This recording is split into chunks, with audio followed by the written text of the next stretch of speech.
ಡೆಲ್ಲಿಗೆ ಹೋಗಿದ್ದಾರೆ, ನಮಗೇನೋ ನಿರೀಕ್ಷೆ ಇದೆ? ಮೊದಲನೇದಾಗಿ ಮಾಧ್ಯಮದ ಎಲ್ಲ ನನ್ನ ಆತ್ಮೀಯ ಸಹೋದರರಿಗೆ ನಮಸ್ಕಾರಗಳನ್ನ ಹೇಳ್ತಾ, ಶಾಸಕರು ಸಹೋದರರಾದಂಥ ರಾಜು ಸೇಠ್ ಅವರಿಗೆ ಅಭಿನಂದನೆಗಳನ್ನು ತಿಳಿಸಿ.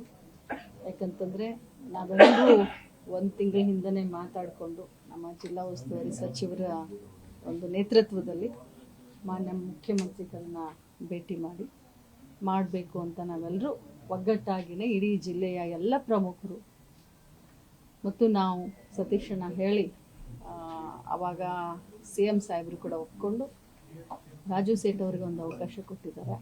ನಮಗೆ ವಿಶ್ವಾಸ ಇದೆ ಅವರು ಏನೇನು ಮಾಡಬೇಕು ಅಂತ ತಮ್ಮ ಮುಂದೆ ಹೇಳಿದ್ದಾರೆ ಆ ಎಲ್ಲ ಕಾರ್ಯಗಳನ್ನ ಮಾಡ್ತಾರೆ ಅನ್ನೋ ವಿಶ್ವಾಸ ಇದೆ. ಮತ್ತು ಅವ್ರಿಗೆ ಸಂಪೂರ್ಣವಾದಂಥ ಸಹಕಾರ ನಾನಾಗಲಿ, ನಮ್ಮ ಜಿಲ್ಲಾ ಉಸ್ತುವಾರಿ ಸಚಿವರಾಗಲಿ ಮತ್ತು ಮಾಜಿ ಅಧ್ಯಕ್ಷರಾಗಲಿ ನಾವು ಕೊಡ್ತೀವಿ ಅಂತ ಹೇಳ್ತಾ, ತಾವು ನನ್ನನ್ನು ಒಂದು ಪ್ರಶ್ನೆ ಕೇಳಿದ್ರಿ.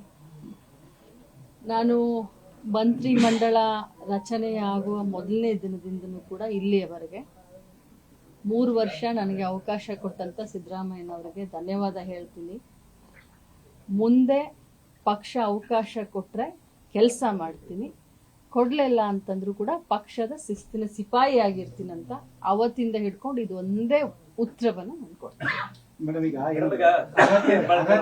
ನೋಡಿದ್ರೆ ಸೊ ರಾಜ್ಯದಲ್ಲಿ ಮುಂದಿನ ದಿನಗಳಲ್ಲಿ CM ಆಗುವ ಮಟ್ಟಿಗೂ ಕೂಡ ತಮ್ಮ ಅಭಿಮಾನಿಗಳು ಹೇಳ್ತಾ ಇದ್ರು. ಸೊ ಈ ಬಾರಿ ಸ್ಥಾನಕ್ಕಾಗಿ ಯಾಕೆ ಅಷ್ಟೊಂದು ಇದಾಯ್ತು? ಎಲ್ಲೋ ಒಂದ್ ಕಡೆ ಇಲ್ಲ ನೋವೇ ರಾಜಕಾರಣದಲ್ಲಿ ಯಾವಾಗ ಬೇಕಾದ್ರೂ ಏನ್ ಬೇಕಾದ್ರೂ ಆಗ್ಬೋದು, ಅನ್ಸರ್ಟನ್. ಮತ್ತು ಹೈಕಮಾಂಡ್ ಬಹಳಷ್ಟು ಅಳದು ತೂಗಿ ಮಾಡ್ತಾ ಇರುವಂತ ಸಂದರ್ಭದಲ್ಲಿ ನಾವು ಹೈಕಮಾಂಡ್ ವಿರುದ್ಧ ಪ್ರಶ್ನೆ ಮಾಡೋದು ತಪ್ಪಾಗುತ್ತೆ ನನ್ನ ಪ್ರಕಾರ.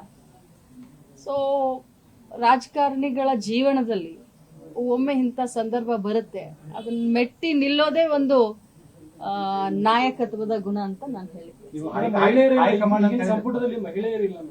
ಅದು ನೋಡಿ, ನಾನು ನಿಜವಾಗ್ಲೂ ಹೇಳ್ತೀನಿ, ಮಹಿಳೆಯರು ಇಲ್ಲದ ಸಂಪುಟ ಅಪೂರ್ಣ. ಅದು ಯಾರೇ ಇರಲಿ ಮಹಿಳೆಯರನ್ನ ಸಂಪುಟದಲ್ಲಿ ಸೇರಿಸ್ಕೊಳ್ಬೇಕಂತ ನಾನು ಕೂಡ ಏನೋ ಒಂದು ಹೆಚ್ಚು ಕಡಿಮೆ ಕರ್ನಾಟಕದಲ್ಲಿ ಆಗಿದೆ, ಬೇರೆ ಬೇರೆ ಬೇರೆ ರೀತಿಯಾದಂಥ ಲೆಕ್ಕಾಚಾರದಲ್ಲಿ ಆಗಿದೆ. ಬಟ್ ನಿನ್ನೆ ನಾನು ನೋಡಿದೆ, ಮಾನ್ಯ ಮುಖ್ಯಮಂತ್ರಿಗಳ ಒಂದು ಸ್ಟೇಟ್ಮೆಂಟ್ ನಾನು ನೋಡಿದೆ, ಆದಷ್ಟು ಶೀಘ್ರದಲ್ಲಿನೇ ಮಹಿಳೆಯನ್ನು ತಗೊಳ್ತೀನಿ ಅಂತ ಹೇಳಿದೆ. ನಾನು ಹೈಕಮಾಂಡ್ ಈಗ ಕಾಂಗ್ರೆಸ್ ಪಕ್ಷದ ಹೈಕಮಾಂಡ್ ಪ್ರಶ್ನೆ ಮಾಡಕ್ ಬರುದಿಲ್ಲ ಅಂತೀರಿ, ಅವ್ರ ಒಂದ್ ಮಾನದಂಡ ಬೇಕು. ಈಗ ನೀವು ಸಾಮಾನ್ಯ ಕಾರ್ಯಕರ್ತೆಯಾಗಿ, ಜಿಲ್ಲಾ ಅಧ್ಯಕ್ಷರಾಗಿ, ಮಹಿಳಾ ರಾಜ್ಯ ಅಧ್ಯಕ್ಷರಾಗಿ, ಶಾಸಕರಾಗಿ ಸಂಸದಿಗೆ ಒಂದ್ಸಾರಿ ನಿಂತು ಸೋತು ಪ್ರಾದೇಶಿಕವಾಗಿ ನೋಡ್ತಾರೆ, ಜಾತಿವಾರು ನೋಡ್ತಾರೆ, ನೀವು ಹೇಳಿದಾಗೆ ಅನುಭವ ನೋಡ್ತಾರೆ, ಪಕ್ಷ ಸೇವೆಯನ್ನು ಕೂಡ ನೋಡ್ತಾರೆ.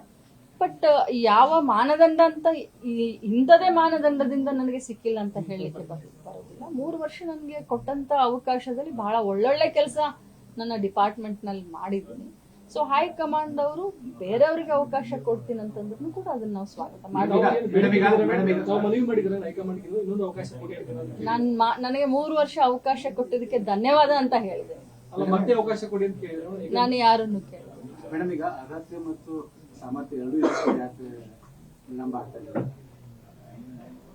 ಹಾಗಲ್ಲ, ಇಲ್ಲಿ ವಿಳಂಬದ ಪ್ರಶ್ನೆ ಬರೋದಿಲ್ಲ. ಇರೋ 34 ಸೀಟ್ನಲ್ಲಿ ನಾನೇ ಬಹಳಷ್ಟು ಅನುಭವ ನನಗೆ ಇದೆ, ನಾನೇ ಇದ್ದೀನಿ ಅಂತ ಹೇಳಲಿಕ್ಕೆ ಬರೋದಿಲ್ಲ. ಸೊ ಪ್ರತಿಯೊಬ್ಬರನ್ನೂ ಕೂಡ ಸಮಾಧಾನ ಮಾಡಬೇಕಾಗುತ್ತೆ. CM ಅವರೇ ಇದಾರೆ ಬಿಡಿ, ಎದಕ್ಕೆ ಬೇಕು? ಅಷ್ಟೊಂದು ಚೆನ್ನಾಗಿ ಕೆಲಸ ಮಾಡ್ಕೊಂಡು CM ಅವ್ರಿಗೆ ನಾವು ಶಕ್ತಿಯನ್ನ ತುಂಬುವಂತ ಕೆಲಸ ನಾವು ಮಾಡ್ತೀವಿ. ರಾಜ್ಯದ ಕೆಲವೊಂದಿಷ್ಟು ಭಾಗದಲ್ಲಿ ನೀವು ಜನರನ್ನ ಸೆಳೆಯುವಂತದ್ದು ಇವತ್ತು ತಮ್ಮ ಮುಖಾಂತರ ಹೇಳಲಿಕ್ಕೆ ನಾನು ಬಯಸ್ತೇನೆ. ಇನ್ ಮುಂದೆ ಕೂಡ ಲಕ್ಷ್ಮೀ ಹೆಬ್ಬಾಳ್ಕರ್ ಬರೀ ಬೆಳಗಾವಿ ಗ್ರಾಮೀಣ ಕ್ಷೇತ್ರ ಆಗಲಿ ಅಥವಾ ಬೆಳಗಾವಿ ಜಿಲ್ಲೆಗೆ ಅಷ್ಟೇ ಸೀಮಿತ ಆಗಿರೋದಿಲ್ಲ. ಈ ಮುಂಚೆ ಹೇಗೆ ರಾಜ್ಯವ್ಯಾಪಿ ನನ್ನ ಪ್ರವಾಸ ಇರ್ತಾ ಇತ್ತು, ರಾಜ್ಯವ್ಯಾಪಿ ಯಾವ ರೀತಿ ಕಾರ್ಯಕ್ರಮಗಳು ಪಕ್ಷದ ಸಂಘಟನೆಯಲ್ಲಿ ಭಾಗವಹಿಸ್ತಾ ಇದ್ನೋ, ಇನ್ನು ಮುಂದೆ ಕೂಡ ಲಕ್ಷ್ಮೀ ಹೆಬ್ಬಾಳ್ಕರ್ ಅದೇ ರೀತಿ ರಾಜ್ಯವ್ಯಾಪಿಯಾಗಿ ಪ್ರವಾಸವನ್ನ ಕೂಡ ಮಾಡ್ತೀನಿ. ಪಕ್ಷ ಸಂಘಟನೆಯಲ್ಲಿ ಮುಂಚೂಣಿಯಲ್ಲಿ ನಿಂತು ಕೆಲಸ ಪಕ್ಷದ ಜವಾಬ್ದಾರಿ ಏನಾದ್ರು ಕೊಡ್ತಾರೆ ಮೇಡಮ್, ಸಂಘಟನೆ ಜವಾಬ್ದಾರಿ? ನೀವೇನ್ ಕೇಳಿದ್ರು ಕೂಡ ನಾನ್ ಪಕ್ಷದ ಶಿಸ್ತಿನ ಸಿಪಾಯಿ. ಅವ್ರು ಏನ್ ಜವಾಬ್ದಾರಿ ಕೊಟ್ಟರು ಮಾಡ್ತೀನಿ, ಆದ್ರೆ ನನಗೆ ಏನು ಕೂಡ ಅದ್ರ ಕಲ್ಪನೆ ಇಲ್ಲ, ಯಾಕಂದ್ರೆ ನನಗೆ ಅದ್ರ ಬಗ್ಗೆ ಏನು ಗೊತ್ತಿಲ್ಲ. ಮೇಡಮ್, ಇವಾಗ ಕಾಂಗ್ರೆಸ್ ಪಕ್ಷಕ್ಕೆ ಸೈಲೆಂಟ್ ಆಗಿದ್ರಿ ಮೇಡಮ್. ಅದ್ರ ಹಿಂದಕ್ಲೆ ನೀವು ಮಂತ್ರಿ ಬೆಳಗಾವಿ ಬಂದಾಗ ನನ್ನ ಮೌನ ಒಂದು ವೀಕ್ನೆಸ್ ಅಲ್ಲ ಅಂತಿದ್ರಿ. ಈಗ ಯಾಕೋ ಈ ಸಂದರ್ಭ ಅದಲ್ಲ, 2 ತಿಂಗಳು ಆ ಮಾತನ್ನ ಈಗ ಇದು ಸಂದರ್ಭ ಅಲ್ಲ, ಇದು ಸೂಕ್ತ ಸಂದರ್ಭ ಅಲ್ಲ. ಈಗ ನಾನು ಆ ರೀತಿ ಬಿಟ್ರೆ ಅದು ಡೈರೆಕ್ಟ್ ಆಗಿ ನಾನು ಹೈಕಮಾಂಡ್ಗೆ ನಾಯಕತ್ವಕ್ಕೆ ಮಾತಾಡ್ದಂಗಾಗುತ್ತೆ. ಈ ಸಂದರ್ಭ ಆ ಡೈಲಾಗ್ಗೆ ಸಾಧ್ಯನೇ ಇಲ್ಲ ರೀ ಪಾಪ. ಯಾರು ಇಲ್ಲ, ನಮ್ಮ ಜಿಲ್ಲೆಯವರು ಇಲ್ಲ, ಹೊರಗಡೆಯವರು ಇಲ್ಲ, ಪಕ್ಷದ ಒಳಗಡೆಯವರು ಇಲ್ಲ. ಅನಿವಾರ್ಯತೆ ಪ್ರತಿಯೊಬ್ರು ಕೂಡ ಬಹುಶಃ ನಾನು ಮಂತ್ರಿ ಮೊದಲನೇ ಇದ್ರಲ್ಲೋ ಅಥವಾ 2ನೇ ಇದ್ರಲ್ಲೋ ಆಗಿದ್ರೆ ಇಷ್ಟು ಇದನ್ನ ಮಾಡ್ತಾ ಇರ್ಲಿಲ್ಲ. ಪ್ರತಿಯೊಬ್ರು ನಮ್ಮ ಪಕ್ಷದವರು, ವಿರೋಧ ಪಕ್ಷದವರು ಬಂದು ನನಗೆ ಇವತ್ತು ಅವರ ಅನಿಸಿಕೆಗಳನ್ನ ಹೇಳ್ತಾ ಇದ್ದಾರೆ. ಈಗ ರಾಜ್ಯದ ಇತಿಹಾಸದಲ್ಲಿ ಮೇಡಮ್ ಎಲ್ಲ ಆಪ್ತರಿಗೂ ಅವಕಾಶಗಳನ್ನು ಕೊಡ್ತಾರೆ. ಈಗ ಯಡಿಯೂರಪ್ಪನವ್ರು ಬಂದಾಗ ಉಮೇಶ್ ಕತ್ತಿ ಅವರು ಆಗದೇ ಇದ್ರು ಇನ್ನೊಂದ್ಸಲ ಕರ್ಕೊಂಡ್ ಮಾಡಿದ್ರು, ಸಿದ್ದರಾಮಯ್ಯ ಸತೀಶ್ ಜಾರಕಿಹೊಳಿ ಕಂಟಿನ್ಯೂ ಮಾಡಿದ್ರು. ಈಗ ನೀವು ಕೂಡ ಆಪ್ತರು ಇದ್ದೀರಿ, ನಿಮ್ನ ಯಾಕೆ ಬಿಟ್ರು ಅಂತ? ನಾನು ಎಲ್ಲರಿಗೂ ಆಪ್ತ. 3 ಜನ ಮಹಿಳಾ ಶಾಸಕರಿದ್ದಾರೆ, 3 ಜನ ಮಹಿಳಾ ಶಾಸಕರ ಹೆಸರು ಕೇಳಿ ಬರ್ತಾರೆ. ತಮ್ದು ಕೂಡ ಹೆಸರು, ಆ ಸಾಮರ್ಥ್ಯ ಅದಕ್ಕಿಂತ 10 ಪಟ್ಟು ಜಾಸ್ತಿನೇ ತಮ್ದು. ಅವಕಾಶ ಸಿಕ್ಕಾಗ ಸಾಮರ್ಥ್ಯ ಯಾರ್ದಾದ್ರೂ ಗೊತ್ತಾಗುತ್ತೆ. ನನಗೆ ಅವಕಾಶ ಸಿಕ್ತು, ಸಾಮರ್ಥ್ಯ ತೋರಿಸ್ತೆ. ಇನ್ನೊಬ್ಬರಿಗೆ ಕೊಟ್ರೆ ಅವ್ರಿಗೆ ನನಗಿನ್ನ ಜಾಸ್ತಿ ಸಾಮರ್ಥ್ಯ ಇದ್ರೆ ಮೇಡಮ್, ನಿಮ್ಮ ಶಿಷ್ಯರಾದಂತಹ ನೈನಾ ಮುಟ್ಟಮ್ಮ ಅವರಿಗೂ ಕೂಡ ರಾಜಕೀಯ ಶಿಷ್ಯರಾದಂತ ನೈನಾ ಮುಟ್ಟಮ್ಮ ಅವರಿಗೂ ಒಂದು ಅವಕಾಶ ಸಿಗ್ಬೇಕು ಅನ್ನೋದೊಂದು ಪಕ್ಷದಲ್ಲಿ ಚರ್ಚೆ ಆಗ್ತದೆ. ಅದೇನಾದ್ರೂ ಲಕ್ಷ್ಮೀ ಹೆಬ್ಬಾಳ್ಕರ್ ಅವ್ರಿಗೆ ಇದನ್ನ ಆಗ್ತಾ ಇದೆ? ಖಂಡಿತ ಇಲ್ಲ. ನಾನ್ ನೋಡಿ, ರಾಜಕಾರಣದಲ್ಲಿ ಬಾರದು ಬಪ್ಪದು, ಬಪ್ಪದು ತಪ್ಪದು. ರಾಜಕಾರಣದಲ್ಲಿ ನಾಯಕರಿಗೆ ಒಮ್ಮಿಲ್ಲ ಒಮ್ಮೆ ಸತ್ವ ಪರೀಕ್ಷೆ, ಅಗ್ನಿ ಪರೀಕ್ಷೆ ಇರುತ್ತೆ.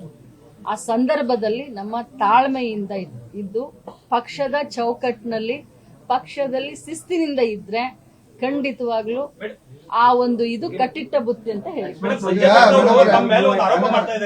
5,000 ಕೋಟಿ ಅಂದ್ರೆ ಎಲ್ಲಿ ಹೋಯ್ತು ಅಂತ ಹೇಳಿ ಒಂದು ಗಂಭೀರವಾದ ಆರೋಪ ಮಾಡ್ತಾರೆ. ಅದ್ರ ಬಗ್ಗೆ ಹೇಳೋದು, ನೀವೊಬ್ಬ ಕಡಿಮೆ ಆಗಿದ್ ನೋಡಪ್ಪ. ಯಾರು ಆರೋಪ ಮಾಡ್ತಾರೆ? ಸಂಜಯ್ ಪಾಟೀಲ್ ಅವರು ಮಾಜಿ ಶಾಸಕ. ನಾನು ಮೊನ್ನೆನೇ ಹೇಳಿದ್ದೀನಲ್ಲ, ಎಲ್ಲರೂ ನೀವು ನೋಡಿದಿರಲ್ಲ, 5,000 ಕೋಟಿ ಫೈನಾನ್ಸ್ ಡಿಪಾರ್ಟ್ಮೆಂಟ್ ಬಿಡುಗಡೆನೆ ಮಾಡ್ಲಿಲ್ಲ. ಮಾನ್ಯ ಆವತ್ತಿನ ಮುಖ್ಯಮಂತ್ರಿಗಳಾದಂತ ಸಿದ್ದರಾಮಯ್ಯನವರು ನಮ್ಗೆ 5,000 ಕೋಟಿ ಬಿಡುಗಡೆನೆ ಮಾಡ್ಲಿಲ್ಲ. ಯಾಕಂದ್ರೆ ಫೈನಾನ್ಸ್ ಮಿನಿಸ್ಟರ್ ಸಿದ್ದರಾಮಯ್ಯನವರಿದ್ರು. ಸೊ ನಮಗೆ ಅವರು ದುಡ್ಡನ್ನೇ ಬಿಡುಗಡೆ ಮಾಡ್ಲಿಲ್ಲ.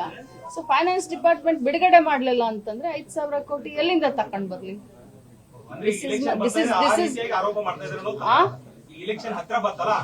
ನಾನಲ್ಲ, ಅವ್ರಿಗೆ ತಿಳುವಳಿಕೆ ಕಡಿಮೆ, ಅದಕ್ಕೆ ಆರೋಪ. ಈಗ ಹೆಬ್ಬಾಳ್ಕರ್ ಅಂದ್ರೆ ಪವರ್ಫುಲ್, ಹಠಮಾರಿ, ಕೊನೆ ಕ್ಷಣದಲ್ಲಾದ್ರೂ ಮಂತ್ರಿ ಆಗಿ ಬರ್ತಾರಂತೆ ನಿಮ್ಮ ಅಭಿಮಾನಿಗಳು ಈಗ ನಿರೀಕ್ಷೆಯಲ್ಲಿದ್ದಾರೆ, ನಂಬಿದ್ದಾರೆ, ವಿಶ್ವಾಸ ಇಟ್ಟಿದ್ದಾರೆ. ನಿಮ್ಮ ಅಭಿಮಾನಿಗಳಿಗೆ ಏನ್ ಹೇಳ್ಬೇಕು? ಆ ನಂಬಿಕೆನ ಮುಂದುವರಿಸ್ಕೊಂಡು ಹೋಗಿ ಅಂತ ಹೇಳ್ತೀನಿ.